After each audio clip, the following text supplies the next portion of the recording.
Parkcast, the UK's original theme park podcast. Welcome back to Parkcast Park Fans. We're a podcast for theme park fans. You know by now, we're here every week talking about all of the goings on in the theme park world and what an exciting place it is to be at the moment. Usually halfway through the season, everything's happened. We haven't got a lot to talk about, but not this year.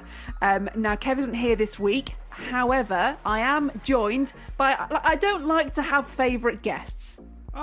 But Lawrence from Universally Bedford, I'm going to say you're one of my favourite guests. I'm delighted. I'm delighted to be. I love being here, to be honest. I mean, you know, every single time, you know, it's kind of, you know, you got to drag me out with, you know, by my fingernails and kind of stuck into the podcast. Yeah, we will stop recording now, Lawrence. I know. I go on. No, not at all. If you don't know Lawrence, he is from Universally Bedford, and he's the guy who's keeping a very, very close eye on Universal, what we're calling GB, on this podcast. We think that that's an acceptable name for it until told otherwise by Universal. And he is the man to go to if you want to know what's going on as well. So it's been an exciting few weeks in the world of Universal GB. We first started talking on this podcast almost a year ago now, and you were very confident at the time that the Universal project was going to get the go-ahead. Was it a year ago? It was. I think it was like last September when you first came on. Wow. So yeah, not quite, but nearly. Yeah. I mean, God, like, yeah, it a lot's happened. Yeah. But then, you know, I remember at the time, I was so confident that it was going to happen, for various reasons, and it's so nice to be proven right. So nice. I love it when a plan comes together. Because, you know, there's nothing worse than having egg on your face either. So, you know, you got to be confident. I'm so glad that, we've had a couple of weeks, Bex. Oh, we've had a few. I mean, yeah, like we said, you came here in September. We were quite confident something was going to happen. A couple of months ago, we had the Keir Starmer unveiling the concept art curtain moments, where it was like, yep, we are pushing for this project to happen. So that was like, yes, okay, cool, it's happening. We still have a couple of hurdles to go through. The next one was going to be, as you told us on this podcast many months ago, that they were going to go for a special development order, so not usual planning permission. Yes. And that is what has happened in the last couple of weeks. So explain to us, if you are new to the podcast, if you haven't heard this before, what is the special development order and why are Universal going for one of these? Okay, so when this was first being discussed a year ago, we were talking about how it would ever get through planning, and the special development order, or SDO, is a way that a developer can go to central government, can go to Westminster, and can circumvent the local authorities. Now, that's not to say that the local authorities aren't super excited about Universal. They are. In fact, the mayor of Bedford, Tom Wootton, has actually proposed in a council meeting that Bedford has a Universal Day once a year. I love that. I'm not joking. Well, as of now? I don't know. Sure. Like, I think it's going to I can't remember if it's going to commemorate the anniversary of Keir Starmer's charismatic appearance at the local college, or the planning applications being dropped via the SDO. Anyway, the SDO is this opportunity for Universal to fast track what they want to do. It's an opportunity for them to go faster and for them not to reveal to the public too many details. If you have to apply for planning permission if you want to put a dormer window in your roof. Yeah. Okay. And that, you know, everyone knows that, you know, hang on a sec, they're doing some home improvements over here. Universal don't, bags. you know, they, yeah, exactly, right? Oh, fancy pants. Whereas Universal, they don't, you know, they want to be able to go, right, guys, this is the kind of the broad brush strokes of what we're doing. This is the heights that we want to get to. These are all of the, you know, countermeasures to any of the issues that may occur. So, is that cool? And everyone's going to go, yeah, cool, apart from a few people. And then they'll just go ahead and do it. But the great thing is, it just means that because now it's a political thing, the government aren't going to say no. Yeah. It would be too embarrassing. It would be embarrassing. So yeah. it's, although, yes, the planning application through the SDO has not been green lit. Okay.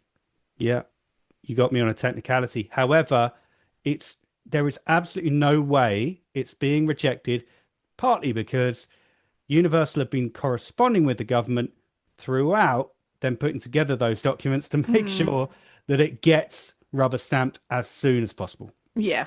Which makes absolute sense. And yeah, like you say, you don't want Keir Starmer saying, "Oh, look at this lovely concept art. What's going to come to Bedford?" And then actually, yeah, no, we don't like the look of that.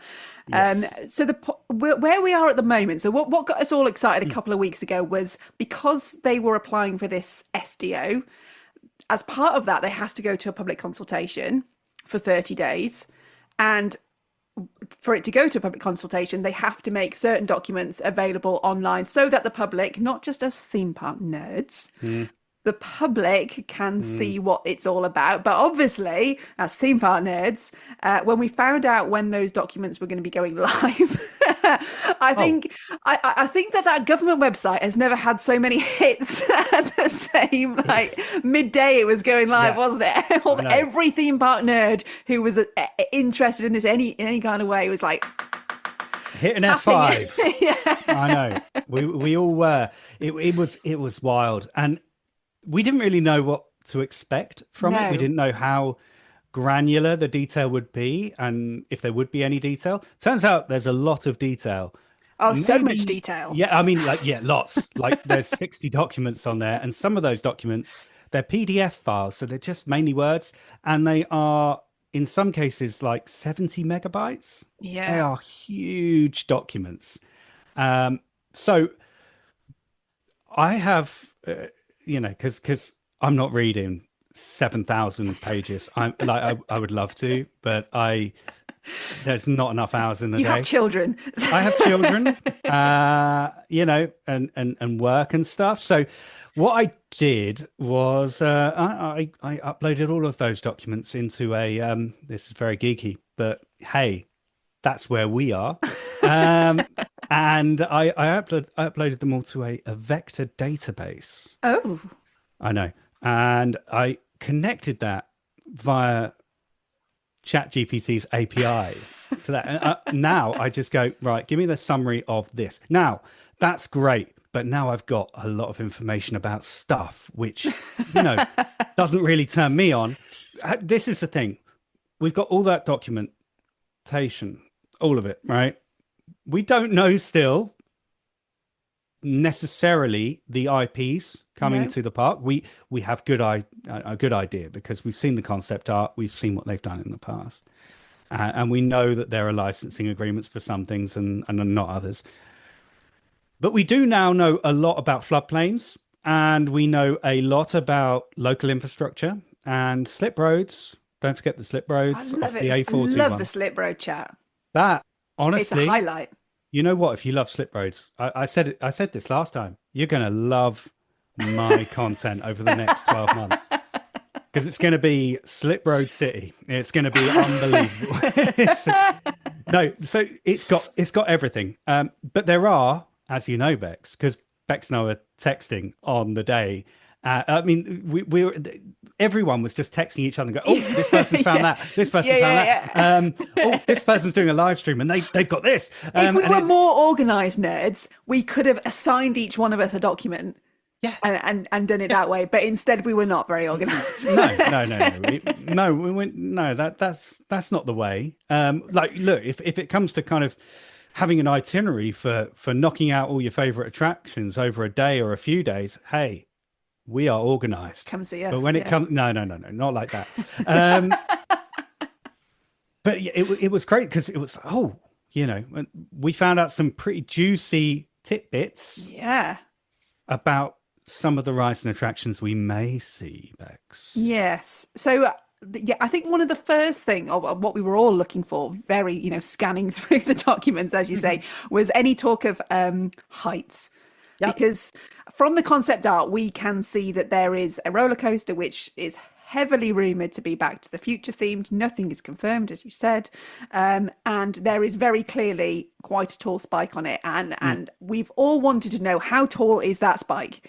Yep. Is it going to be a UK's tallest? So what did the documents tell us? Well, the documents told us that the tallest element of construction on the site, which, if you look at the concept art, appears to be that Back to the Future roller coaster. And to be honest, I think that's nailed on. I think it's nailed on. I think You they don't put want the to end up with concept egg on your face here. exactly. Everyone's buzzing for it. Everyone's like, yeah, give me that. Anyway, 115 meters above ground level. That's pretty big. That is big. That's pretty big. That's 43 meters taller than Hyperia. It's definitely a UK tallest. Yep. And that's above ground level. Yes. Not sea level, Blackpool Pleasure Beach. Yeah. Yes. And I fell foul to that same confusion. It is confusing. And this is what we mean about these documents. Like, there is so much in there, and a lot of it is planning speak. So to wade through that as do you know what? Like, the layman. Hey, if you love acronyms, it's your place to be, because they've got, above ground level, and then they've got above, but they're not like using datum or something, AGL. They're Yeah. using something else, and it's wildly confusing. But Back to the Future, that ride, I'm like sitting at 95% certain that is coming. Yeah. You heard it here first. Yeah. I mean, if they don't do it, hate on me. I'll give out your address. Yeah. Troll me online, okay? Do that for me, because I'll have earned it. But no, I genuinely believe that they put that on there. The whole point of the concept art was not, it's not a planning document. It's not there for anything other than to see how people react to it. Yeah. And for people, the reason they didn't make it overtly clear as to what everything was. So, for example, on the Back to the Future, on the Hill Valley section, they removed the clock tower. Oh, I wonder what it is. And around Jurassic World, they removed the gate. Cryptic. So there's no fooling you, is there? But this is the thing. It's absolutely intentional, because nobody taught. If they put the clock tower on Hill Valley, everyone go, "Wow, it's Back to the Future, nailed on," right? Yeah. And here we are, 3 or 4 months later, still debating it, still conversing about it. Yeah. And they're getting all of this information about how it's landing. So the great thing with Back to the Future is it's an age-old IP now. It's been around forever. Yeah. It's not going anywhere. It's not gone anywhere.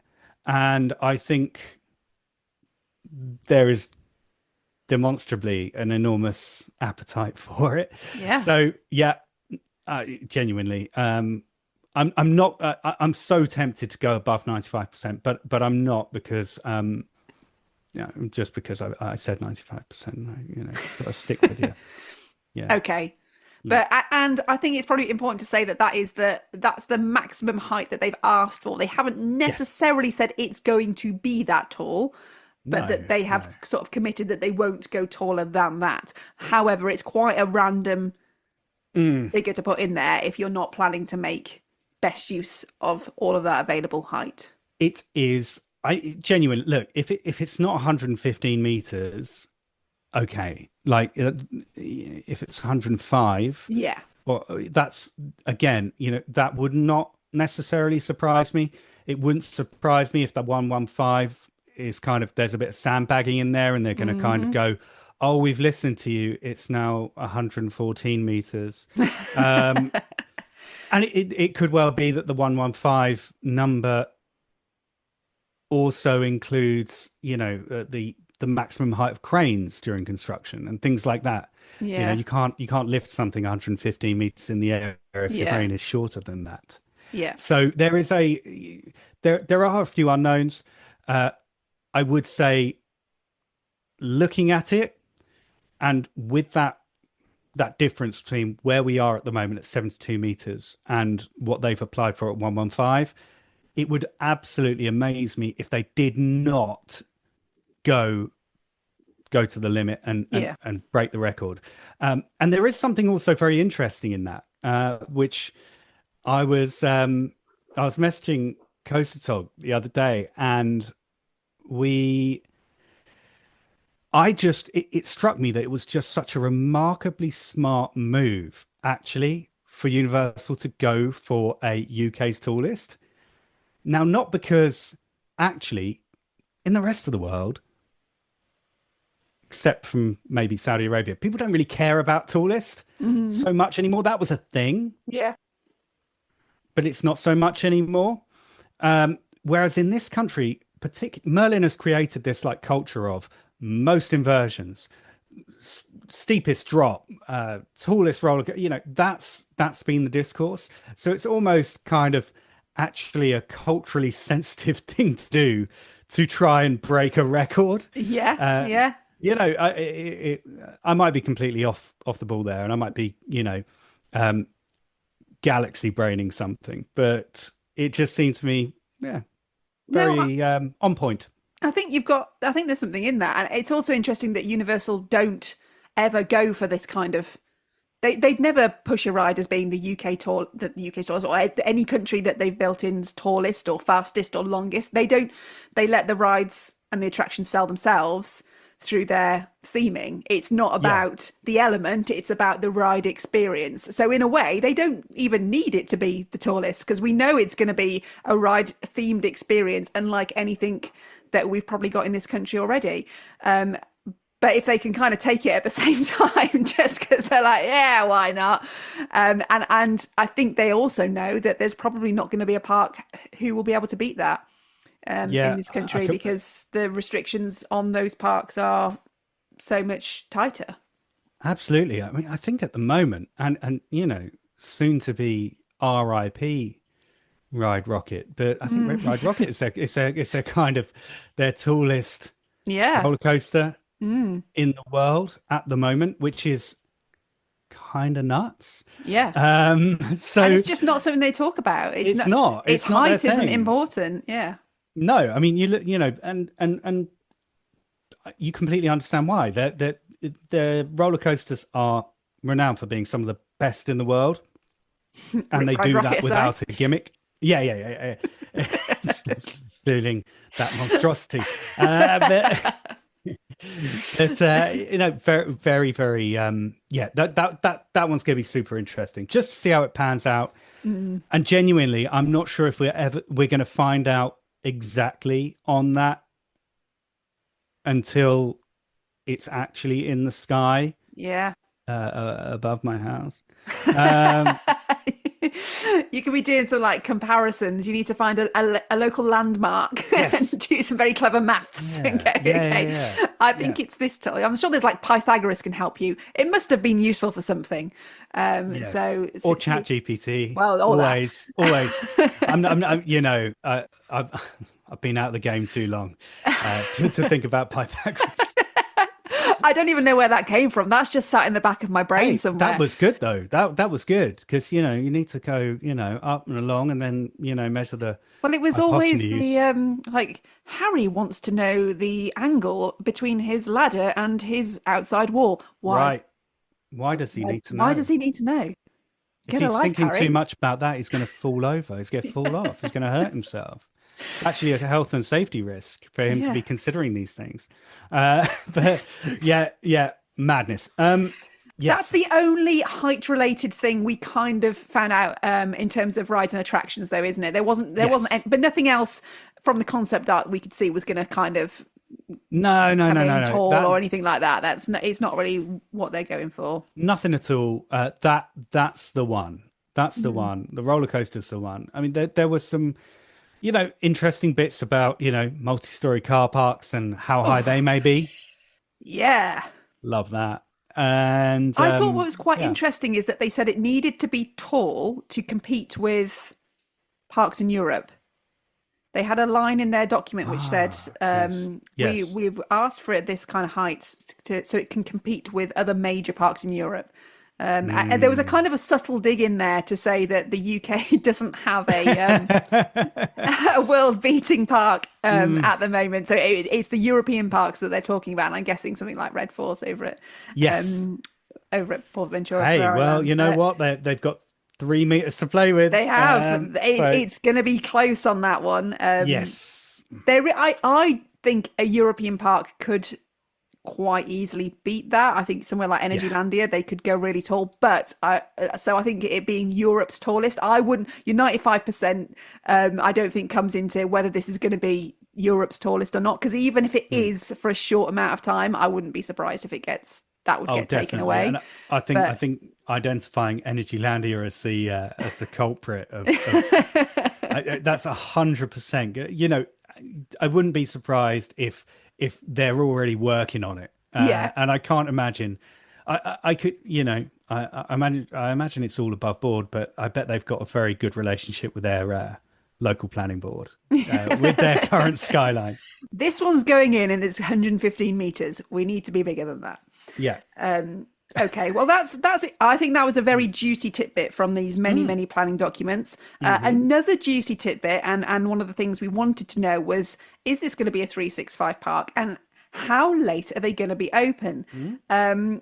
That wasn't 100% made clear, but there are signs, I would There are say. signs. But look, it's definitely 365. Definitely 365. What The makes you think what's given it to you that it's 365? There's just no way that it's not. It's like I didn't need it. Yeah, look, yeah, I don't need it in black and white to know if you're spending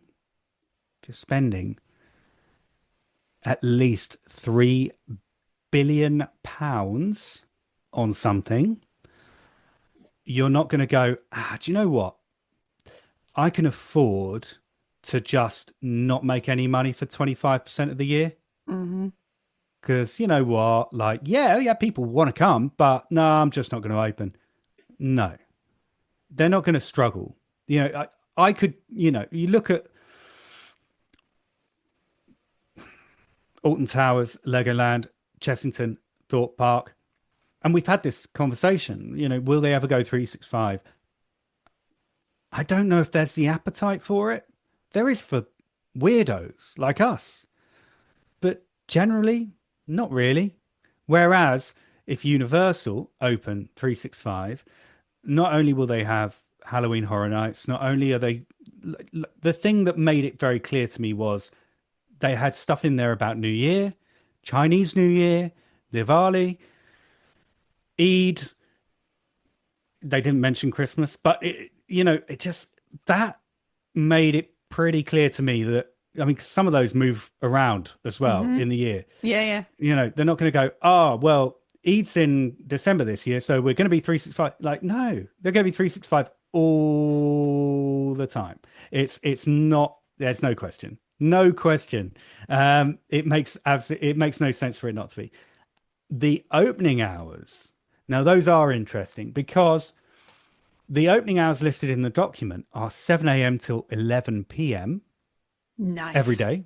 Nice. Yeah, I'm going. There's a caveat. No, coming, yeah, don't there's a worry, but guys. coming. Yeah, there is. And on seasonal events, which include Halloween Horror Nights and the aforementioned festivities, the park will be open till 2 a.m. They've also said that most nights, no fireworks, but there might be an evening spectacular, so probably drones. However, on some of those, more sporadic celebrations, like New Year's, Eid, Diwali, that kind of thing, they will be kind of putting on a show.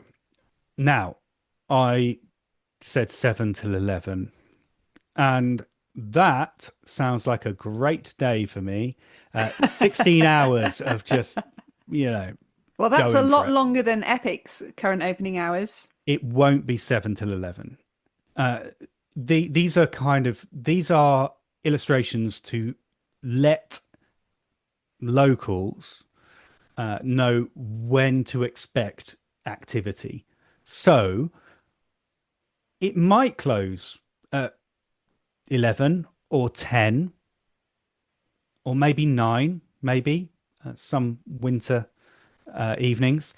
It probably won't open at 7 o'clock in the morning. That might well be. Some of the shops might open, the car park will open, Yeah. that sort of thing, because this whole project is being presented as a entertainment complex. So it's not just the SDO is not just this is about a theme park. This is about an entertainment complex that includes a theme park, that includes a hotel, that includes City Walk and retail and dining, and it includes parking. And I think it's trying to let people know that okay, people will be arriving from 7 in the morning, Yeah. and they will be leaving round about 11 up at night. Most people will be gone by 11 at night. Yeah. So I think it's really just showing people kind of when to expect activity. So basically, if you are awake, something's going on there. Unless you've got small children, in which case, maybe not. But All bets are off. yeah, Okay. But I think what it does tell us is that they're not going to be shutting up shop at 4 p.m. midweek. no, we are not going to be having Alton Towers opening hours. Which is good because it might make Merlin, or if Merlin still own these parks at that point in time, go, maybe we need to look at that as well, which would be nice. It will. So I don't think it will push them all to be 365. No. I think maybe Legoland has a opportunity to, but the others probably not. Not in their current guise. Yeah. But I do think the opening hours, I think that's a really interesting point. I think at the moment, the opening hours are just embarrassing, actually. It's just ridiculous. Oh, we open it, we went about a month ago, and it was midweek, but it was 10 till 5 at Thorpe Park. And I was like, what? Yeah. What? 10 till 5? I bet it was sunny as well, wasn't it? And you're just like, oh, we'll just have a nice, you could have a nice summer's evening in the park. Yeah, and it was absolutely beautiful. Yeah. I don't mind it opening at 10. That's cool. I get to Yeah. miss the worst of the M25, but open till 8. Yeah. Yeah. Ah, And I think it's interesting because we've talked about the price for Universal, and we know that, day tickets to Universal are going to be expensive compared to our current theme parks. But if they're also open 5 hours more, people are going to look at that and they're going to go, yeah, it's more expensive, but actually I get more hours in the park. So, and I get all these amazing attractions, obviously, but that kind of justifies the price in a lot of ways, even without the Universal branding all over it. Just the fact that you're getting more hours to experience stuff. So yeah, hopefully that does spur on some change. Obviously the thing that alerted us to these hours and what was mentioned was the Halloween Horror Nights, which again got us very excited. I know it was something that you were really hoping for, and they specifically mention in the documents 20, was it no, how many 60. days 60 days of Halloween Horror Nights. Yeah, A 60 full days. 2 months of Halloween Horror Nights in the UK. It's great. How good is that? How good is that? I was I was doing a video actually. When was it? last couple of days, and I mentioned the Halloween Horror Nights, and I just started thinking. I thought, like, great, okay, we get Universal monsters, we get all of the great stuff, we get some of the kind of the Netflix and Amazon IPs that they've kind of started to use as well. Great. And then I realized that actually, of any country in the world, for thousands of years, UK has been a pretty grim place. And there's been some pretty rough stuff that's happened right here. So I mean, there is so much opportunity to do some really really cool stuff. Really, like, you could do stuff, about witchcraft in medieval times, or you could do stuff about Jack the Ripper. You could do, there's all of this stuff that is untapped. It would be nuts if they didn't. So I was so relieved to see it in there. Yeah. I think it's going to be so great. It's going to be so, yeah. It's going to be unbelievable. And yeah, I just can't wait to see what they do. Yeah. With, I'm going to call it the UK's intellectual property of grim history. Yeah. Yeah, and I think, there are some fantastic scare attractions in this country now, and every year, I think they get better. And, even aside from theme parks, I'm talking just generally, there are some amazing scare attractions. I don't go to them because I am a wuss. I know. I've been following your videos with interest. But I just think this is gonna be next level. It's just gonna, and Halloween Horror Nights isn't all about the most depraved, scariest thing that you've ever seen. It's a lot more accessible, I think, than that. And even I be able to enjoy it. It's the full range, isn't it? It's got everything from kind of Texas Chainsaw Massacre to some really weird kind of occult stuff to Stranger Things. So there's going to be something there for everyone. And do you know what? I think of everyone.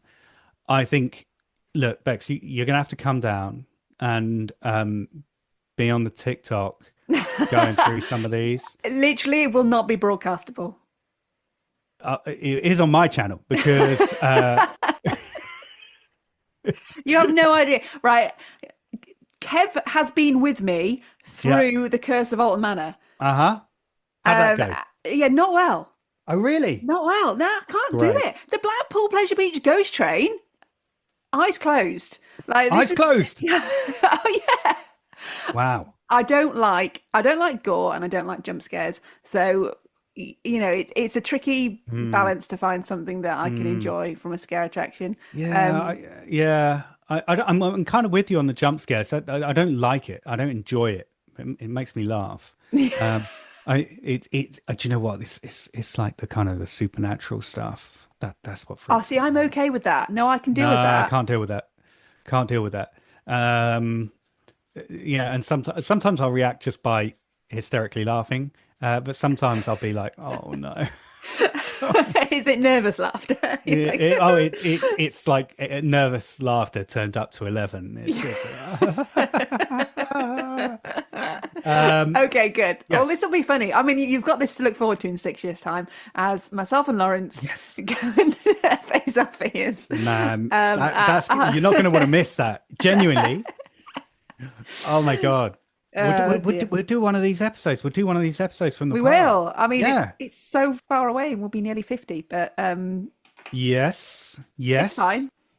Yes, thanks for reminding me. I have to keep telling myself that when I talk about this opening date of 2031. I'm like, it's close. Yes. And I genuinely think that 6 years is going to go quick because look how quickly it's gone since like COVID times. So true. I do also have to remind myself that I age in that time as well. I know it's always grim aging. Yeah. The thing that I'm liking, so I've got kids and I like thinking it's really weird, right? But every time I think of how old they are, I do a mental calculation of how old they'll be in 2031. And and part of that, because my brain works a bit funny.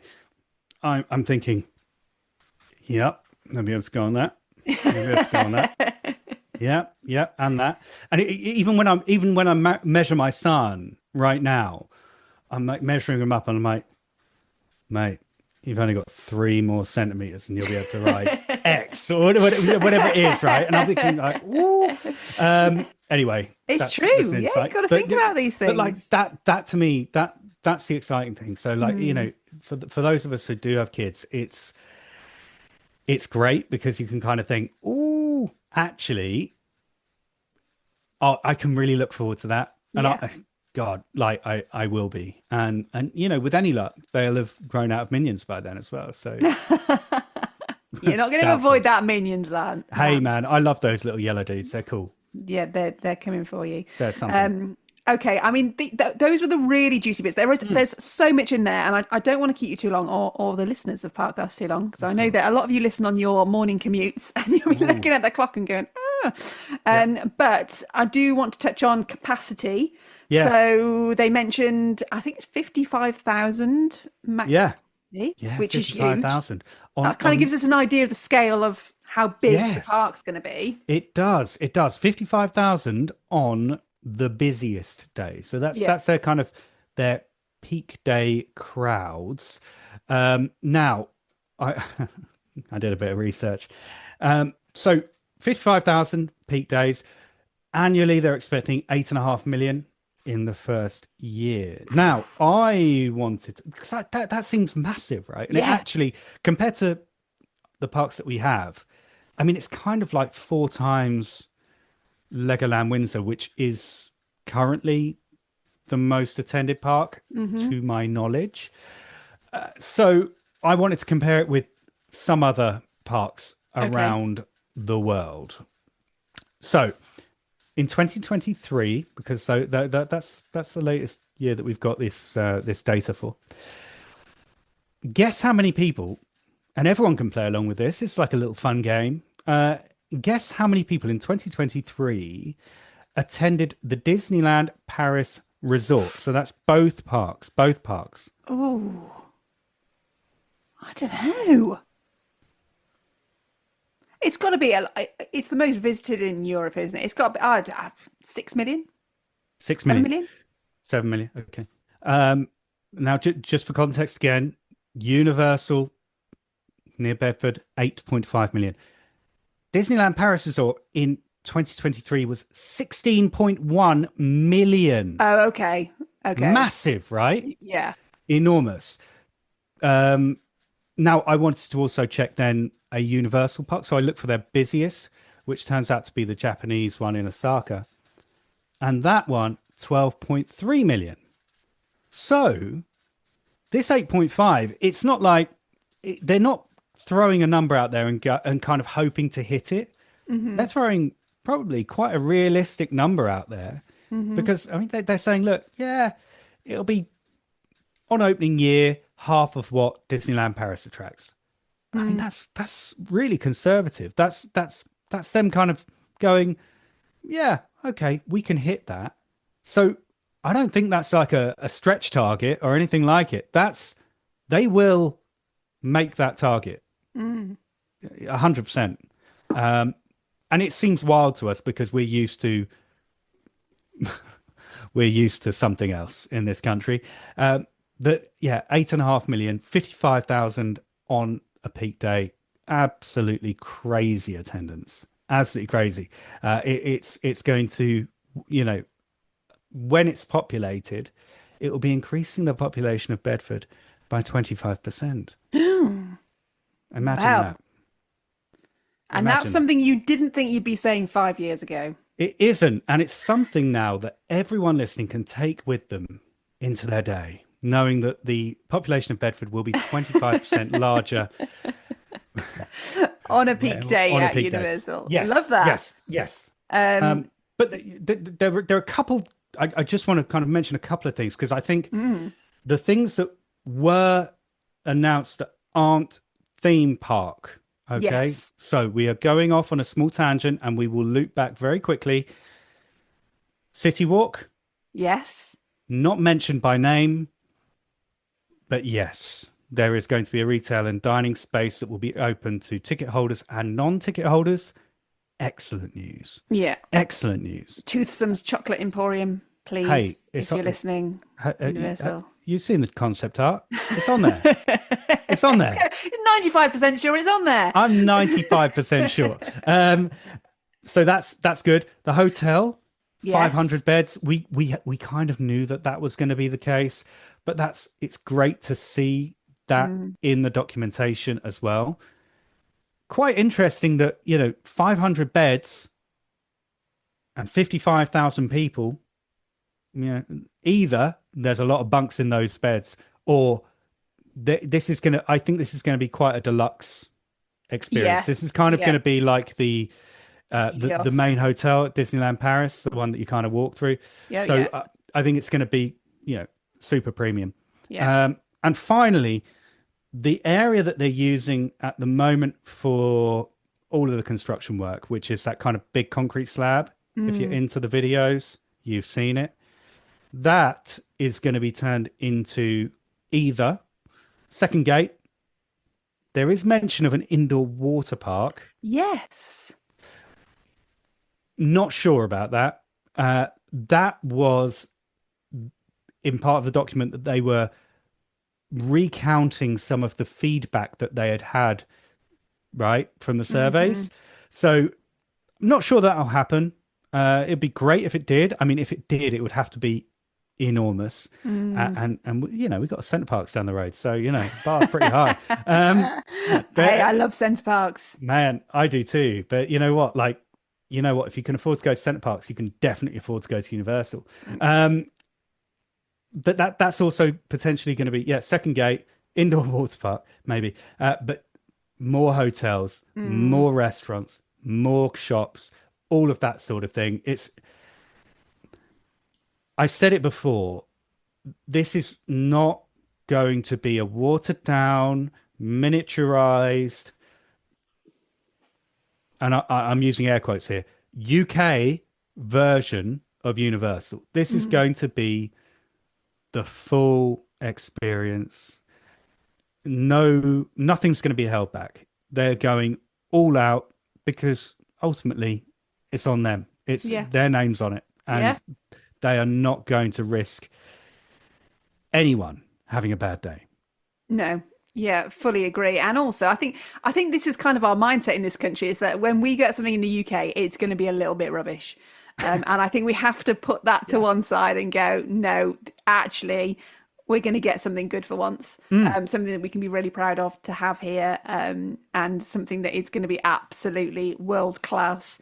There's so much in these documents. A lot of it is about, like you say, slip roads and flowers and the various grasses and vegetation. I mean, there's a whole document about vegetation, which there's a document, and I'm probably going to get the words wrong here, but it's like arboreal sustainability.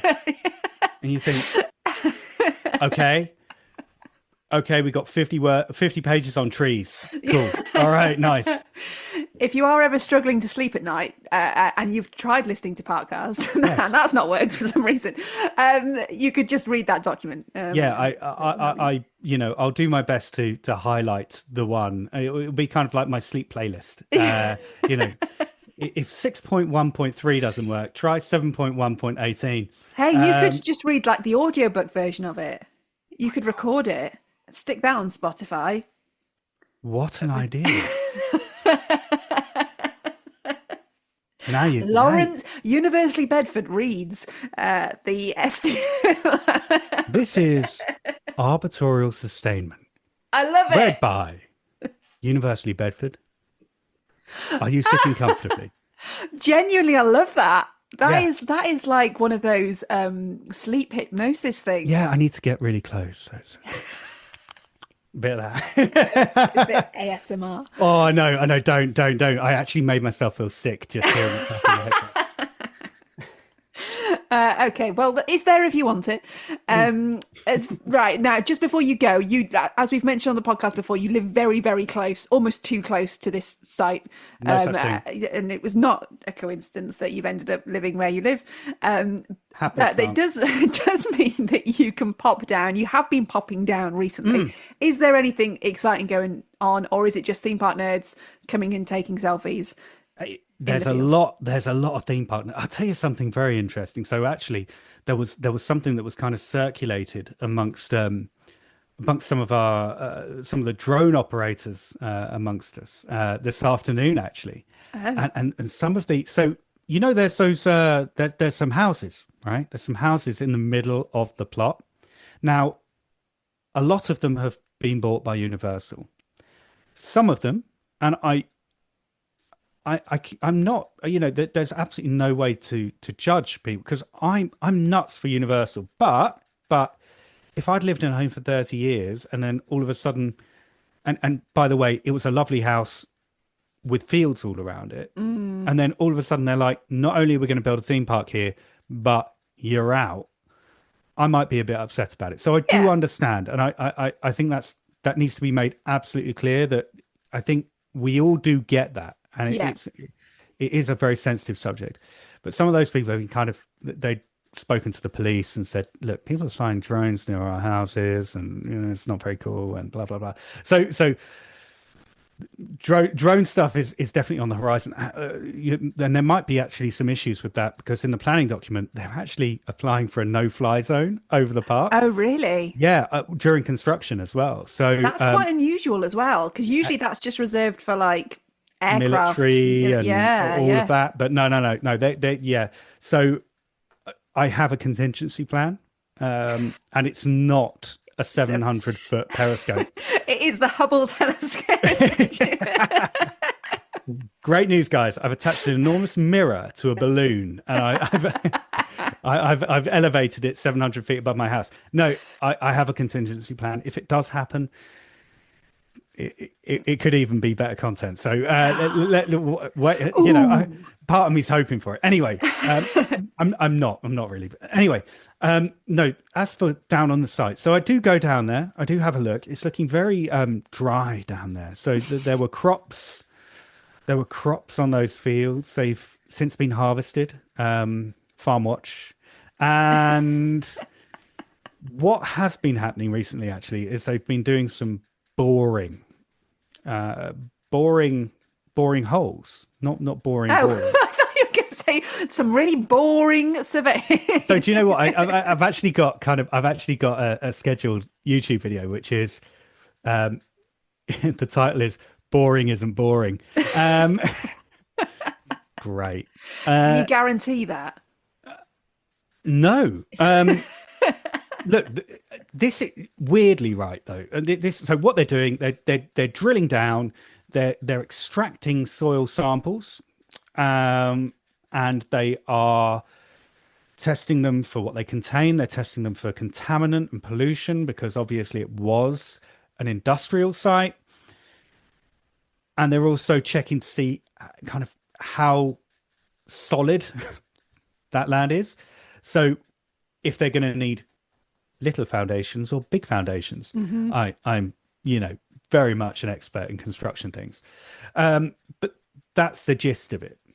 Now the irony is, like, I have to make content. I have to make content that's exciting and engaging and makes something, makes people want to watch it. The irony is that this needs to be boring in that kind of dull kind of way, because what we do not want is there to be a problem, right? We do not want them to go down and go, oh, we didn't notice this kind of ancient Roman burial ground. Oh, I dug a foot down and there's just a hole that goes down to the center of the earth, and like I mean, it would be a great ride experience, but exactly, and all you need is just a rope. But no, like genuinely, it's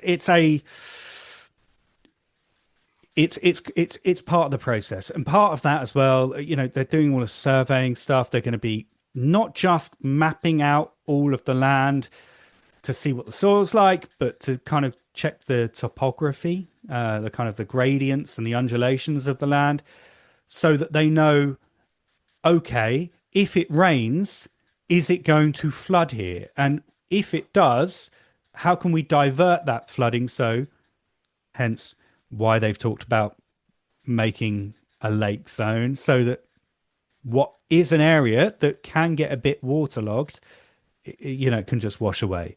Yeah. So that's what's going on at the moment. After that, so the next kind of milestone that we're waiting for is not connected to actually what they're doing right now. What they're doing right now is very practical stuff that will have a direct implication on how they build the thing. The next thing that we're expecting, and hopefully we'll be expecting this within the next month or two, will be the government saying, yeah, cool, do it. Yeah. That needs to happen sooner rather than later, because we have seasons and construction work is a lot easier in the summer and autumn and late spring. So they're going to be looking at kickstarting some of that preparation work. Slip roads. That's what they're going to be kicking off.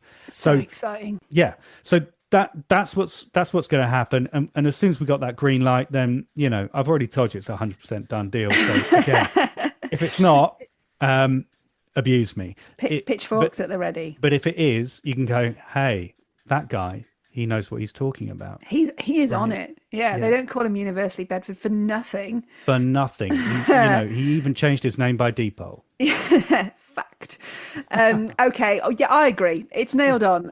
Look, there is a lot we could talk about. As you say, the next point is this green light. So the public consultation started at the start of July for 30 days. That will finish at the start of August. And then there's probably a bit of chin scratching in government departments. Obviously, they're on recess, I think, during August. So hopefully, sort of start-ish of September, if not sooner, we will hear if this has got the actual official green light. Start doing some digging. Let's go, boys.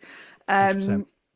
And at that point, please come back and we can have a little celebration together. I will gloat. It's going to happen. Look, it's going to happen. Yes. That's the next point. That's what we're waiting for next from Universal GB, Universal UK, whatever. Universal London. Universal Kempston Hardwick. I love that. Yeah, ring to it. But yeah, so if you are at all interested in what's going on, hopefully you are, and you've not just listened to this podcast and gone, I don't care about Universal, then make sure you are following Lawrence. He is Universally Bedford on all the social platforms. You're going to be starting to do TikTok lives, or you are starting. When this goes out, you will have done a TikTok live. I'm going to go and harass you on it. And just you are? Yeah, no. I'm just going to heckle. Basically. Yeah. So we are doing weekly ones on TikTok. So if you don't have a TikTok account, because, look, I'm too old to have TikTok. So if I'm too old and I have TikTok, then you can have TikTok. So download TikTok. Okay. Don't worry. The Chinese government not going to do anything with your data. All right. They don't care. He's 95% sure. No, I'm 100% sure. No disrespect to you, but they've got bigger fish to fry. So download TikTok, 7 p.m. British time, every Thursday. We're going to be doing a thing. And some of the things that we're going to be doing, actually, Bex actually experienced, because we're going to get the supercomputer out. Yes. Yeah. So if you don't know what we're talking about, you make sure that you're there on TikTok, Thursdays, 7 p.m. And Get it in your diary. I'll speak like this to make it happen, Jedi style. It's kind of creepy when you do that. Yeah, I won't do it again. But that is where you need to be. You'll find out so much when you see these as well. And just generally, you're doing updates as often as possible. So that is great. As someone who doesn't live nearby, I occasionally drive past. Obviously, I am emigrating very soon, and I've been doing some airport runs down to Heathrow more often than I expected. But when I do, I have to drive past the field, the Universal Bedford site. First of all, I have to go past the construction chaos that is whatever they're doing at the roundabout at the Black end. Cat roundabout. Oh, Yep. Make it stop. But yeah, I have to drive past. I always like to think, oh, I wonder what Lawrence is doing. I wonder if he's down in the field at the moment. But... I mean, probably am, right? But if I'm not, I'm at home, and you know, I'm kind of hurt that you're not popped in for a cup of tea. Oh, sorry, I feel bad about that. I'll try. Look, I would love to come down. No, look, I know you're like, you know, relocating your whole life, but you know, I'll just pause that for a second because I do need to. Well, to be fair, you showed me some donuts that you bought in Bedford very recently, which look worth the trip alone, to be honest. Say donuts. Shout out. They're unbelievable. Not sponsored by, but no. But, hashtag not an ad. Hey, not an ad, but I recommend. Okay, I'm go. not getting paid. That is all you need. Yeah. It's been amazing having you back on podcast. We will have you back here very soon with the excellent news that this is going ahead 100%. 101. Yeah, we are nearly there, guys. Yep. It's nearly across the line. Keep everything crossed, your fingers, your toes, your eyes, and it will happen. Lawrence, it's been amazing. Like I said, he's Universally Bedford. You can find him wherever you want to. If you've enjoyed today's episode, leave us a review. Let us know what you thought. And if you want to give us a rating, do that as well. Why not? Go all in. Do it. If you haven't already, make sure you're subscribed. Then you're not going to miss an episode. And we will be back next week. For now, though, we've been Parkcast. Parkcast. The UK's original theme park podcast.